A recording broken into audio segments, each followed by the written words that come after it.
patient player, doesn't do anything without a reason. He's very, very cerebral, which is the complete opposite of HuK. GoOdy plans out, he's methodical, he's not the fastest player, but he does strategies that just wins, and he executes them with just the right amount of micro that makes it balance out quite nicely. I mean, you can see the APM right now is clearly HuK's got the faster hands.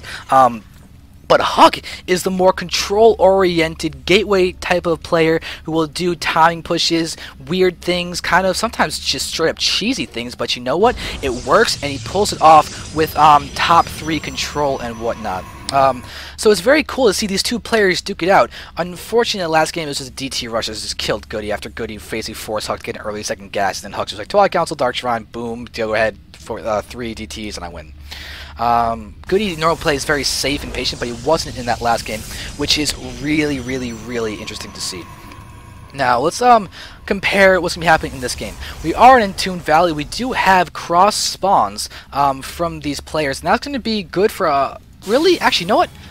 I was about to say that's good for HuK, but to be honest, I don't really know if it actually is. I think HuK could almost benefit more from being closer together because he's more aggressive than GoOdy is.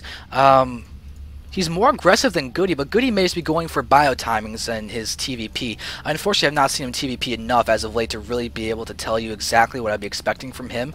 But he has been doing stuff with bio. That last game, he was working on getting out his factory and starport tech with off of 3 racks, which is the most standard thing to do as a Terran against Protoss, especially after you start with a gasless fast expand.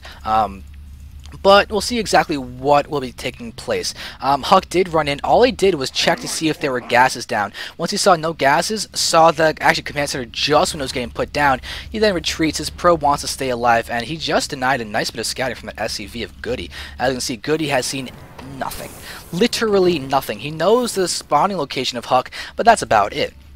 HuK is right now sitting at 24 food. He does have a Stalker coming out, and I believe that's his first unit after that Zealot. So he's going for that Zealot Nexus Stalker. So he's going for more of that 20-ish HuK expansion, but altering it just slightly, most likely because of the fact that the eBay block did a lot of damage to him in the early start of the game. Even though he won, it was an adaptation that actually allowed him to win. It wasn't his plan originally to go for that DT Shrine. Because you don't generally do that. GT rushes don't usually actually work, which is something to really take note of. But GoOdy is now here, still gasless, getting up to 3 racks in a moment. He's got that bunker in the front. He's filled it up with 3 Marines, and will be enough to force back HuK. And look at that control. Not a single bit of hull damage done to either of those units.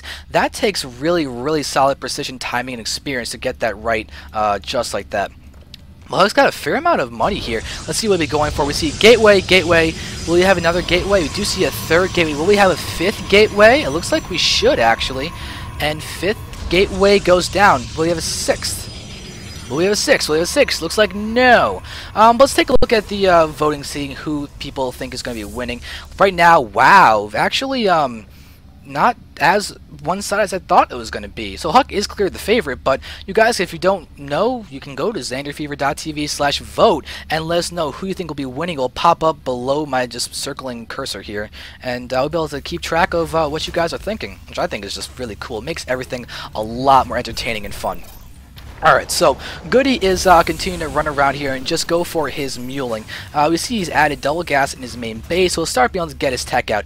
He's already got a tech lab on the way and a reactor, so it looks like he's literally doing the exact same thing in this game as he did at the start of last game. Let's see if he adds in an eBay this time around. Well, speak of the devil, he's added in an eBay this time around. But the HuK is going to be being very, very aggressive right now. He's just chronoing out 5 gates and continuing to produce probes. This is by no means all in, but it is definitely aggressive. We'll see if he's going to continue getting his probes out, but as of right now, they're even on their workers, which is fine. GoOdy was faster with his, but he's muling very greedily. He knows nothing about HuK, which is kind of un-GoOdy-ish. GoOdy's usually safe, and this is very much not safe. But he is throwing down a missile turret. He's basically just going default instead of scouting and doing something. But here we have a lot of Zealot Sentry coming out from HuK, and there's not very many units out here from GoOdy. This could be hard to defend. HuK's got enough force fields. There's the Guardian Shield going down. GoOdy's pulled SCVs, but he does not get to repair anything. Finally, a couple of one SCV will be able to repair this bottom bunker, but already units are going down. HuK is going to be target firing that down so quickly, and now no more repair. We're seeing him pushing forward. 5 gates worth of units. Will he force field the ramp and block everything from escaping? It looks like GoOdy just left the game. So that's it. Well, it's kind of an underwhelming series, to be perfectly honest. But HuK 2-0s, just 2 simple strategies attacking the front, and it really seems that GoOdy's TVP is rather almost frustrating. So let's go on to the next game. Next series, I should say.